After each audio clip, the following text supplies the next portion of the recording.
Hi, you're listening to This Is Not Your Practice Life. I'm your host, Macie Renee, and we are going on a journey together, my friends.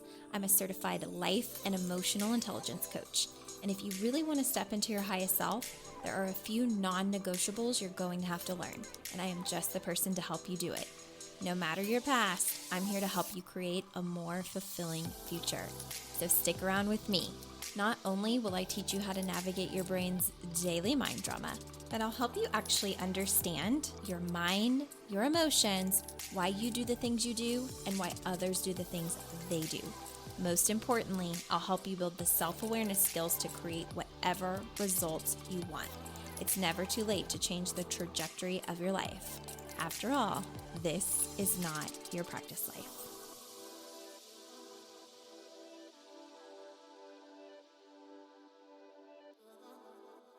Hello, happy Monday. Welcome back to another episode of This Is Not Your Practice Life podcast. I'm Macie. I'm so excited to welcome you to the show.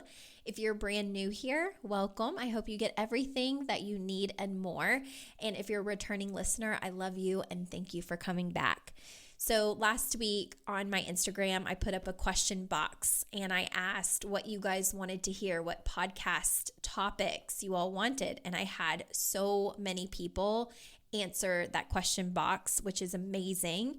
And this week I picked one of the topics from there, which is survival mode versus living. I think a lot of us are in survival mode, or when you find this podcast, it may be because you're in survival mode. And so I thought it was a great topic suggestion. We're going to talk about it today. Before we do that, really quickly, I wanted to remind you that I'm giving away 6 weeks of one-on-one coaching with me, which is, in my opinion, amazing. So if you've never had coaching and you want to put yourself out there to see if you're the person that wins, or you're a client and you get coaching from me every week anyways, this is an opportunity for you to add 6 extra calls to your contract if you're the winner of it. All you need to do in order to be submitted as an entry is go to the link in the show notes. Now, whenever I said this last week, I got a lot of messages of, I don't see the link. I don't see how to find where I can submit a Google review. So when you click, I don't know, everybody listens on a different podcasting host site. So some people listen through Pandora, some people Spotify, some people Apple, iHeartRadio, Google. I'm on all of the platforms, but there should be an opportunity for you to click where you can read more about each episode. And it'll have like a little paragraph explaining the episode. And then it has all of the ways that you can connect with me, like my social media, my website, all that good stuff. It's also where I put the link to anything that I currently have going on. So when you click that little paragraph that gives you more information about this episode, you should see a link that will take you directly to the Google review page. To have the opportunity to win 6 free weeks of one-on-one coaching with me, all you need to do is click that little Google review link and go leave a review about your experience, either A, listening to the podcast, something that you've learned, why you like it, why you keep coming back, an epiphany you've had, something that just shows other people why they should maybe come listen to the podcast if you're a podcast listener. Or 2, if you're a client or a former client or a brand new client and you want to share your review of working together or what you've learned so far or why you think one-on-one coaching is valuable, you can do that as well. So however you want to do it on the Google review, I appreciate it. And then I am going to, at some point over the next few weeks, I'm going to draw a name and someone's going to win 6 weeks of one-on-one coaching with me. I'm so excited.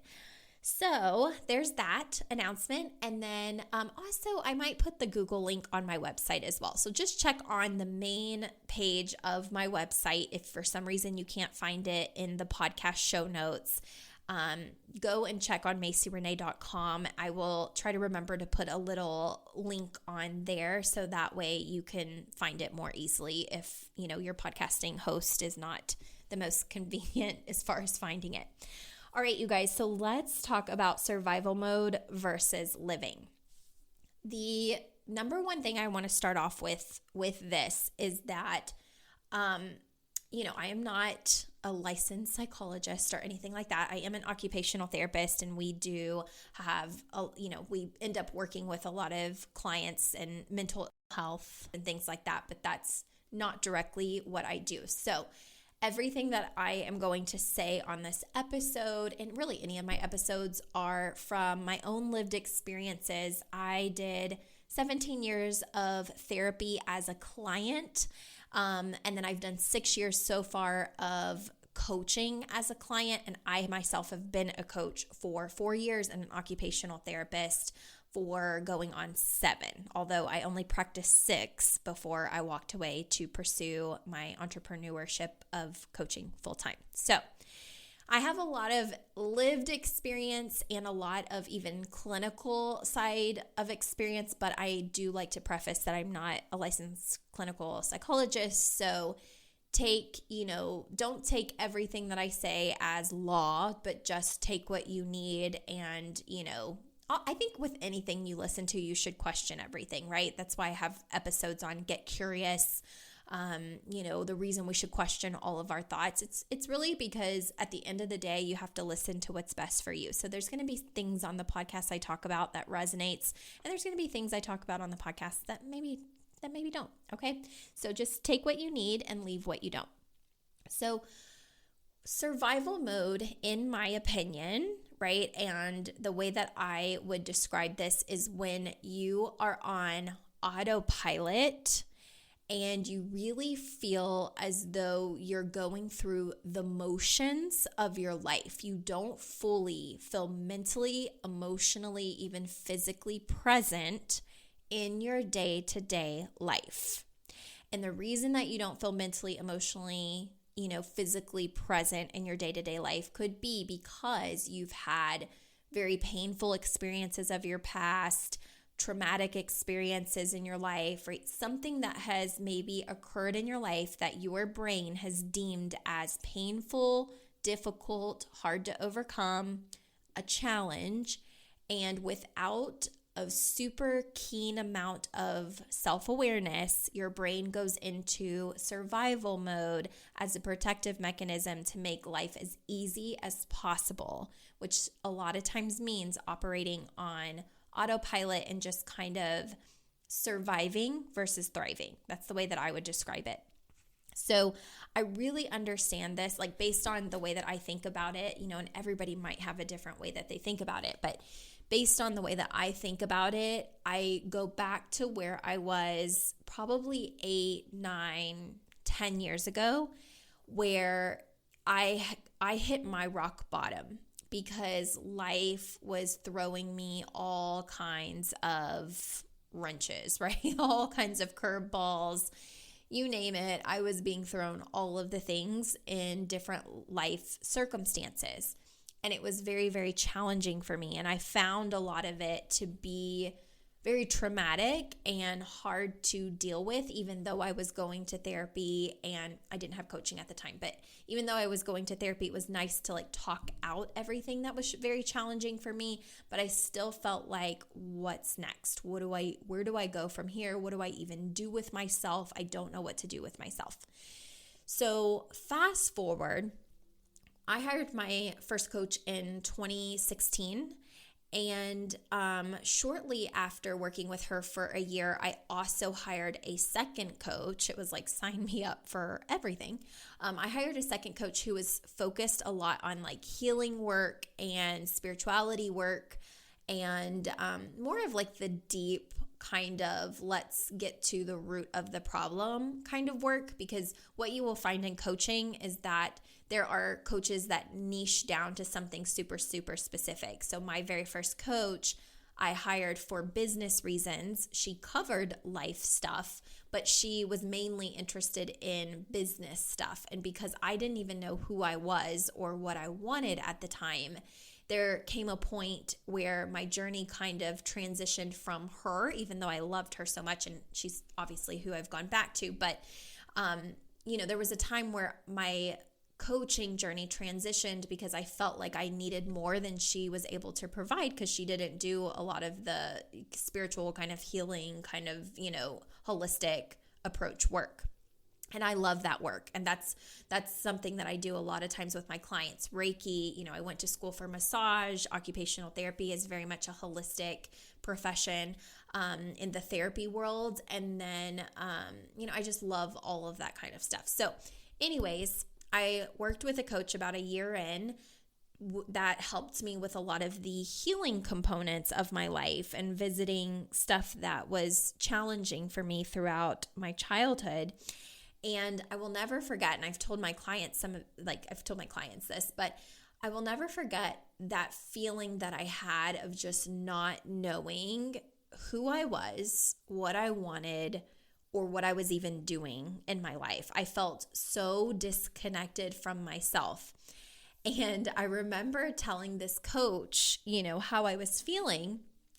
And she said, Macie, the thing about you is that, because here's what I said to her. I said, I literally feel like I don't know up from down, left from right. I feel like I don't own my body. Like I've disassociated from my whole life. I've disassociated from my physical being in order to survive because I don't even know who I am anymore or what I want. And she said to me, Macie, here's the thing. You are basically in a stage of your life where you're floating outside of yourself. She goes, literally, like whenever I see you, she goes, it looks as if you are so focused on the future in order to avoid everything in your present moment because of the pain you experienced in your past. So what this would look like is basically if you were floating in the air on a string outside of your body and you were looking down at your physical body, like your earth body, right? And you're like, I don't want to go down there. Down there is painful. I don't want to talk to her. I don't want to look at her. I don't want to associate with her. She is a mess. She doesn't have her life together. I like being in the future, thinking about what I want my life to be, thinking about how much fun I'm eventually going to have, thinking about, what life will look like whenever I'm all healed.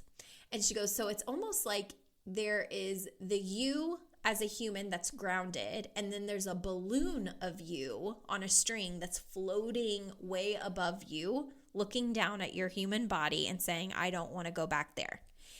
She said, now the interesting thing is that nothing gets healed unless you go back down to your earthly body, right? Your human body. Like you love being the balloon that's like oblivious to everything and on autopilot and, thinking, oh, well, my future is going to look really good once I eventually figure it out.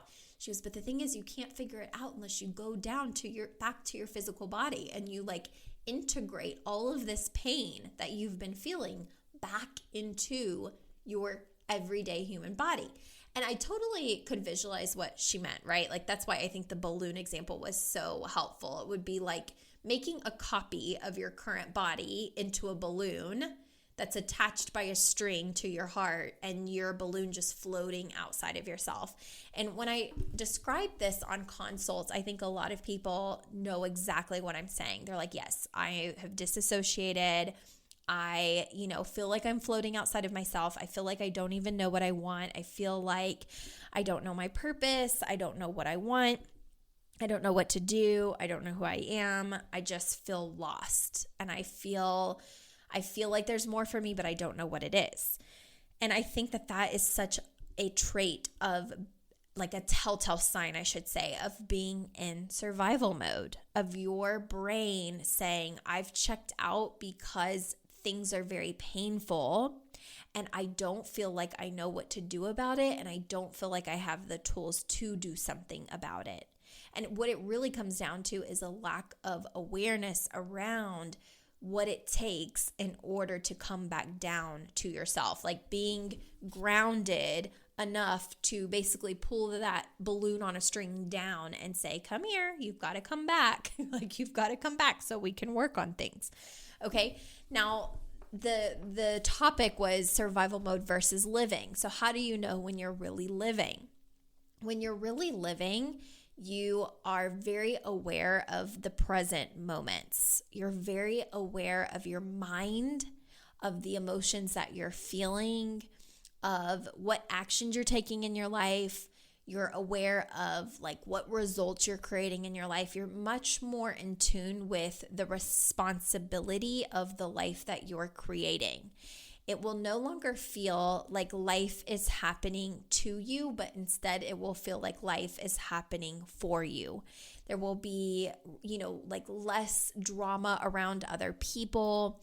There will be less disappointments in other people. You'll be much less externally focused and much more internally focused when you're truly living and not in survival mode. Now, the challenging part is that being in survival mode is what our brain tells us is most safe. So obviously, that's where your brain is going to want to keep you. It's going to want to keep you in the safest place possible. And this is why people don't actually make choices of change that will help them move forward. Instead, what it will look like is our brain will indulge in confusion and I don't know how, and this seems impossible, and I think that this step might be the next step for me, but what if it goes wrong, and what if I make the wrong decision? And it's a ton of second guessing. It's a ton of questioning yourself. It's a ton of lack of self-trust.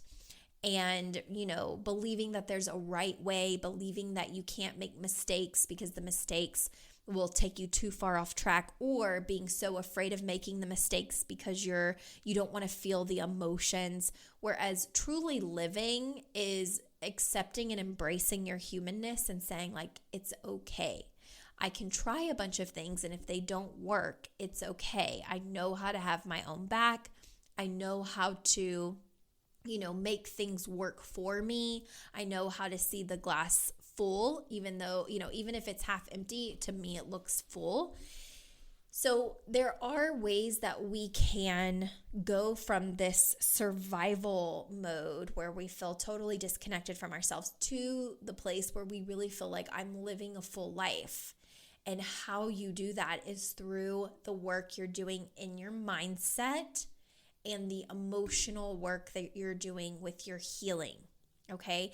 And both of those things are very intentional tasks because your brain, aka your mindset, is going to do what it's always done. If it sabotages you, it's going to try and keep doing that without your awareness, right?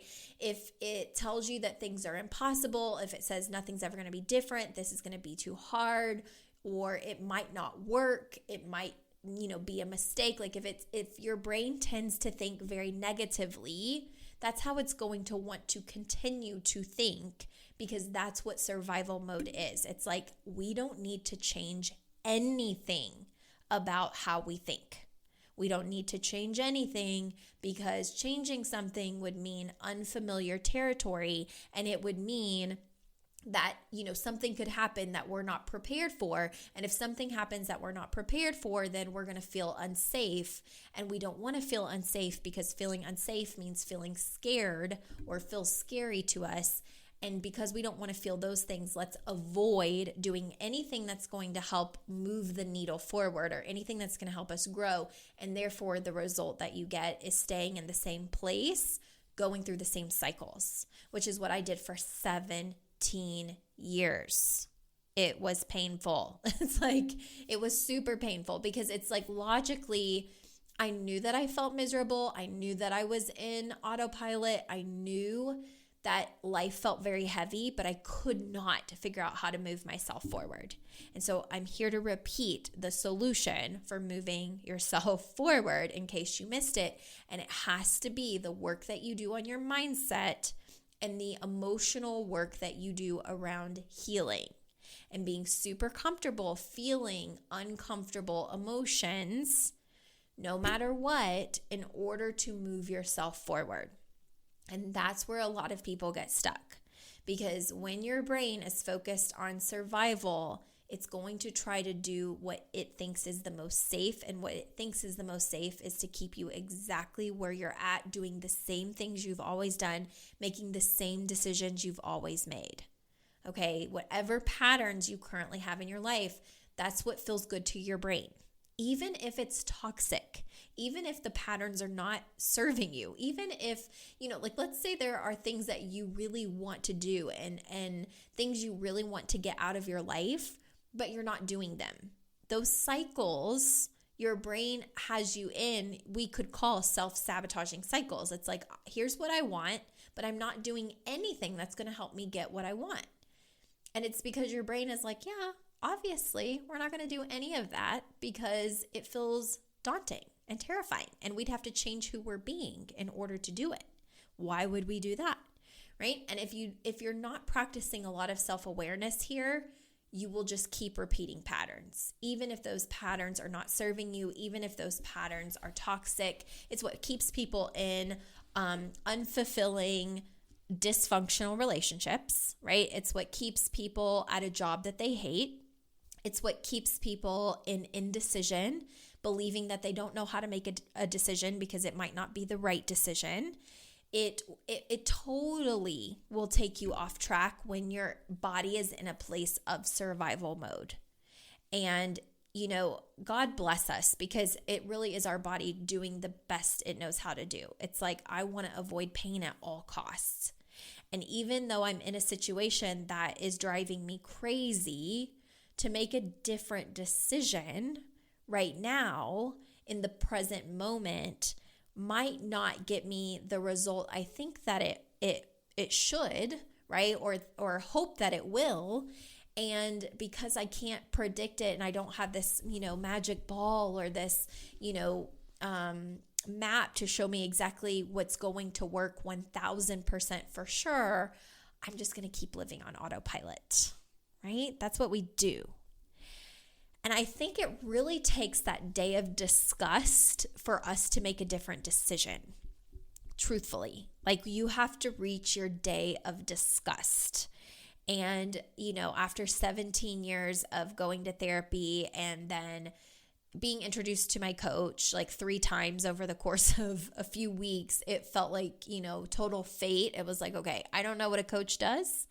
I don't know who this girl is that I've been introduced to, but I'm going to at least check out her free stuff, right?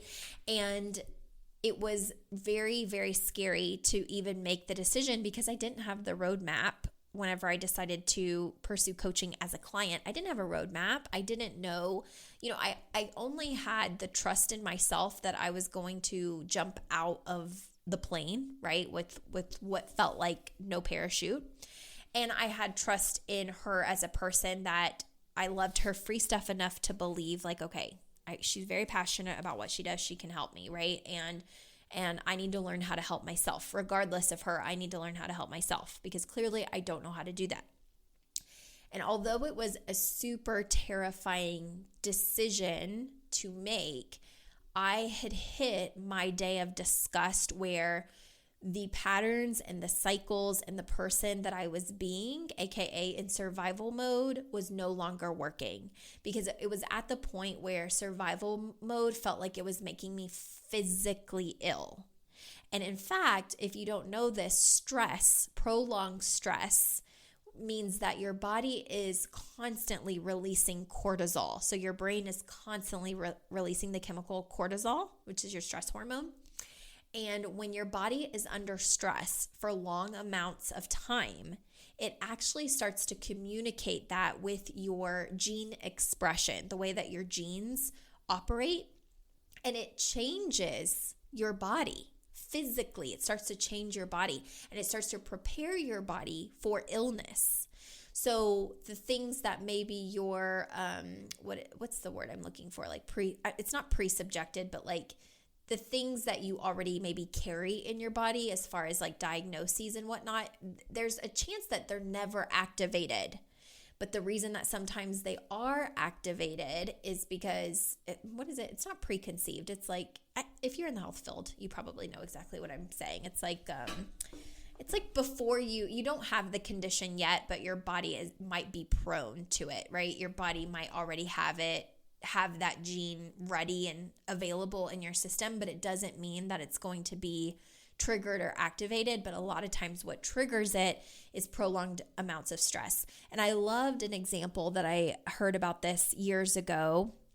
and it was about being lit up like a Christmas tree. So if you think about, let's just say all of us humans have lights just like a Christmas tree does. Okay, like you go and you buy a pre-lit Christmas tree. It has hundreds of lights on it. Think of us as humans with tons of lights within ourselves. Only the lights that are inside of all of us are all of our genes, right? And all of our basically receptors, okay? So what will happen a lot of times is every time your body releases cortisol, imagine that the lights light up. Okay, so just like a Christmas tree, it would be like turning your Christmas tree on. And it's not a problem whenever your Christmas tree doesn't stay on 24/7, right? A lot of us have our Christmas lights on a timer because we don't want the bulbs to burn out. We don't want them to exert so much heat and energy that they die. There's nothing more frustrating than getting out your Christmas tree and plugging it in and realizing that the lights are all burnt out. I know that you all know what I'm talking about if you've had that experience. There's nothing more frustrating. So we as humans do the same thing to ourselves when we are constantly under a state of stress. You're stressing about little things like, what am I going to make for dinner? I need to remember to pack my kids' lunch. I need to remember to take the dog to the groomer today. I need to remember to fulfill everything on my calendar. To bigger stressors, I need to figure out what I'm going to do to leave my toxic marriage. I need to figure out what I'm going to do to cope effectively with the loss of someone that I love, right? Or a breakup or a divorce or a death of someone or whatever, life circumstance you're having. So we have little stressors and we have big stressors.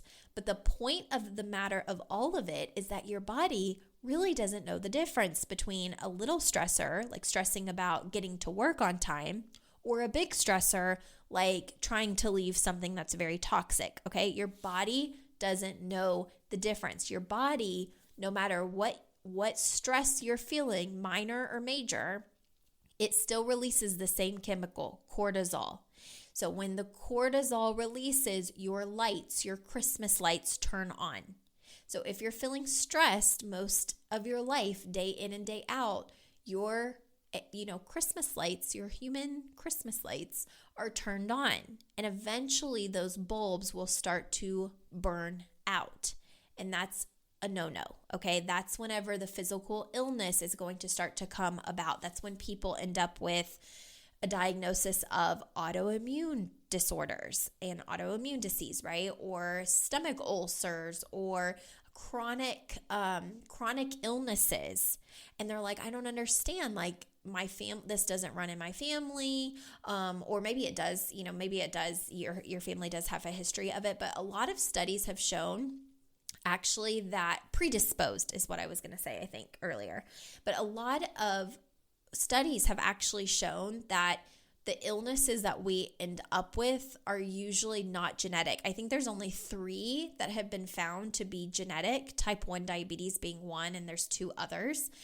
But all of the other different diseases that we can get, chronic illnesses we can get, are based on a lot of times the amount of stress that we have rushing through our body and the way that that stress communicates with our genes and changes our gene expression. So in that case, whenever our Christmas lights are turned on in our body constantly, it's only a matter of time before they start to burn out. And when they burn out, that's when you have the opportunity for your body to shut down in some way. Like your organs will eventually say, this is too much.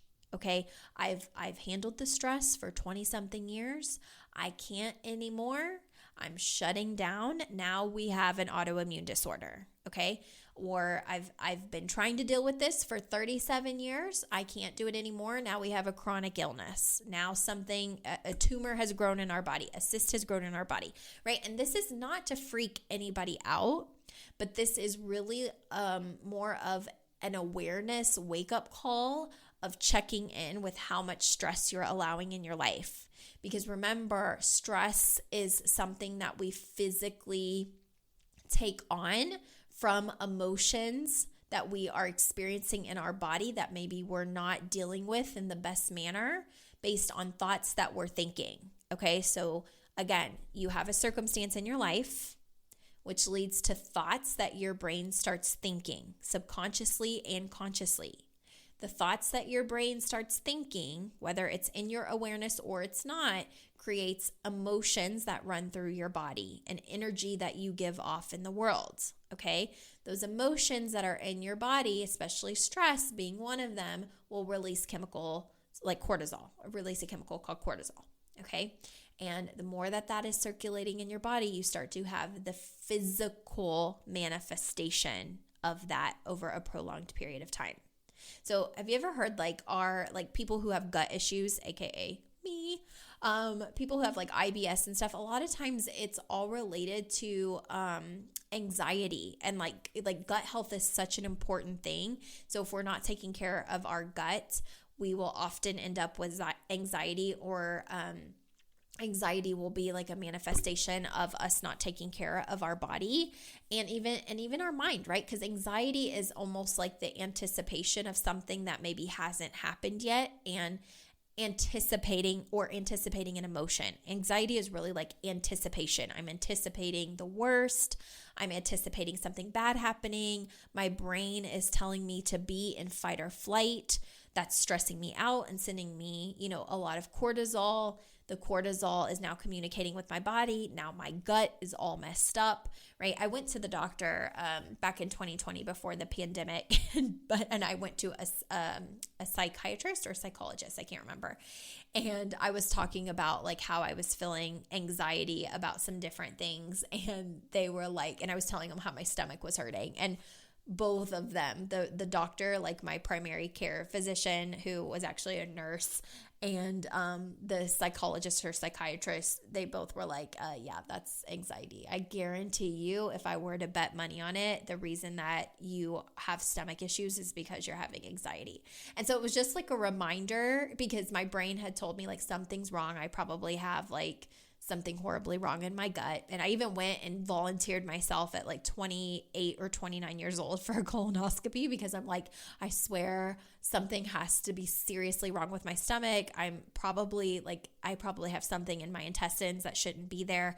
And everybody was like, girl, calm down. But seriously, like it must have been like the years and years of anxiety that my body has held, and still learning coping mechanisms to deal with that cortisol release when it comes up, like truly being aware enough to manage my mind and my body when things are coming up. And so everybody was like, even the surgeon that, was doing my colonoscopy, he was like, I guarantee you it's just anxiety. And I'm like, oh my gosh, I swear anxiety is the worst. But think about why people even have anxiety. A lot of times, again, it's the anticipation of something. And we often anticipate because of past experiences that didn't feel good, and we're trying to avoid that pain again, or our brain kind of gets ahead of us and thinks up all of these gnarly scenarios, in which case then our body tries to go into fight or flight to protect us from the danger it perceives, even if it's not really dangerous, right? So like I get anxiety over driving in downtown Kentucky because I might not know where to parallel park. Like literally my body will release cortisol over a parking situation. And I know there's probably half of my listeners that are like, what? And then half of the listeners are like, I get it. I don't like driving downtown. And it's not that I even struggle with parallel parking. It's the anxiety of like, am I going to find somewhere to park? Are there going to be people honking behind me that are mad that I'm not pulling into the spot fast enough? Because I can parallel park really, really well. It's just a matter of other people getting anxious that, I'm not doing it at the speed at which they'd like. And then I make myself anxious. And then it's a whole spiral of cortisol. So, it's this work, survival mode versus truly living, is even calming your brain down moment to moment and reminding yourself that you're okay and that you're going to have your own back no matter what, and really being super aware of your mind. So when I'm working with my clients, my clients hire me for all sorts of different reasons. They hire me pre-divorce, post-divorce, new dating relationships, wanting to get a new job, not knowing what their purpose is, trying to figure out their purpose, being a more present parent, being a better parent that doesn't scream and yell at their kids. They hire me because of past trauma they've experienced, and listening, to the podcast, they know that I've had a lot of that too, and they want help healing. Like my clients hire me for a wide array of reasons. But something that we're always working on is what is happening in your mind and what's happening in your body. Because if we don't get those things in control, if you don't have the tools to even know what your mind is doing when you're not thinking about it, then you're going to keep repeating cycles, results, traumas, all of the things. That's what really made the difference for me in my growth journey. And what really transformed my life was learning exactly how my body works, learning how my brain works, and having someone else looking at my brain. So I would just word vomit a million things to my coach. And I know my clients do this as well. And they're like, sorry, that was a ton of word vomit. And I'm like, it's all good. I heard every single word.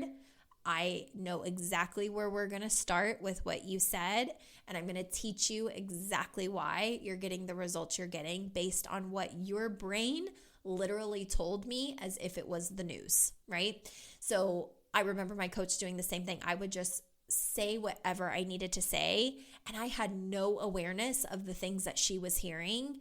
And it was interesting because she was always able to point out, that's why you are where you are. That's exactly why you are where you are. And if you don't change it, then nothing is going to change in this department of your life.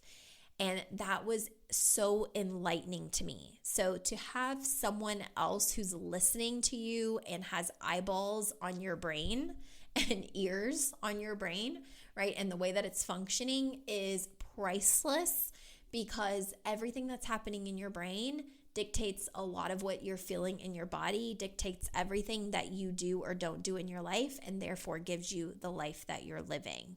So my advice to you is, even if it's not me, find that person that's going to listen and hold space for you. And if you're ready for more of the, call it out approach, then coaching is really a great next step. If you need someone who's really just going to listen and acknowledge where you're at and not really give you, what's the word I'm looking for? I don't want to say next steps, because therapists do give steps of here's some things that you can work on or do, but coaching is a little different in that it's more, what's the way that I want to describe this? It's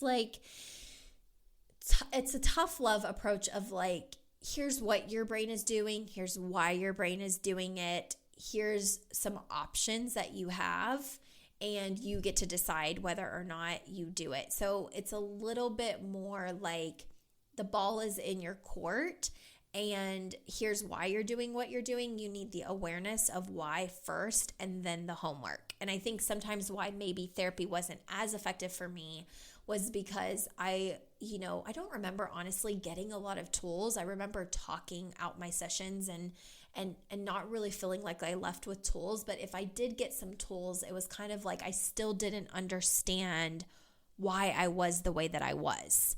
And I think what really turned me off with some of the psychologists or psychiatrists that I talked to were the ones that told me yeah, you come from trauma.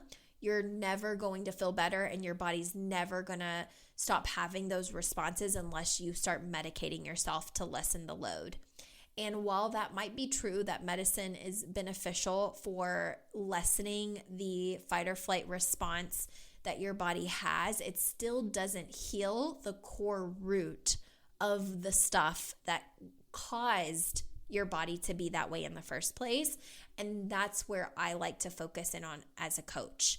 It's not that we visit the past and we stay there. It's I want you to understand why you're even behaving the way that you're behaving now, or thinking the way that you're thinking now, or feeling the way that you're feeling now. Because if you are aware of why, then you get to choose the how, right? How you want it to be different, if you want it to be different, why you want it to be different, and then what to do about it. Okay, so If any of this resonates with you and you want to talk it out, you can schedule a free 60-minute consult. Don't forget to submit a Google review. So you might be the lucky winner of 6 weeks of one-on-one coaching with me. And if you all have any questions, of course, reach out on social media, say hi, introduce yourself. I love meeting new listeners.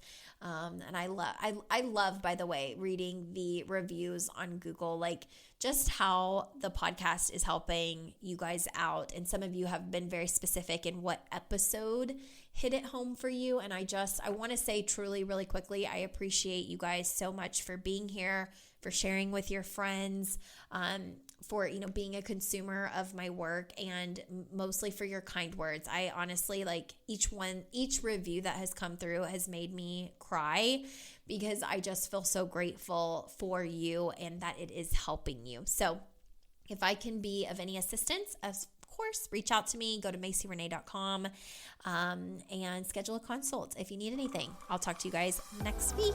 Bye. Hey there. Thank you so much for joining me on today's episode of This Is Not Your Practice Life podcast. If you'd like to connect on social media, you can find me on both Instagram and Facebook at Macie Renee Coaching.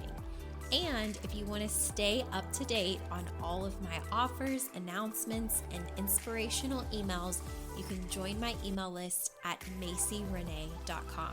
In addition, if there's a way that I can further support you in your coaching journey, you can schedule a free 60-minute consult at macierenee.com anytime you want, so we can discuss the best options for you. I look forward to seeing you next week, and I hope you have an amazing day.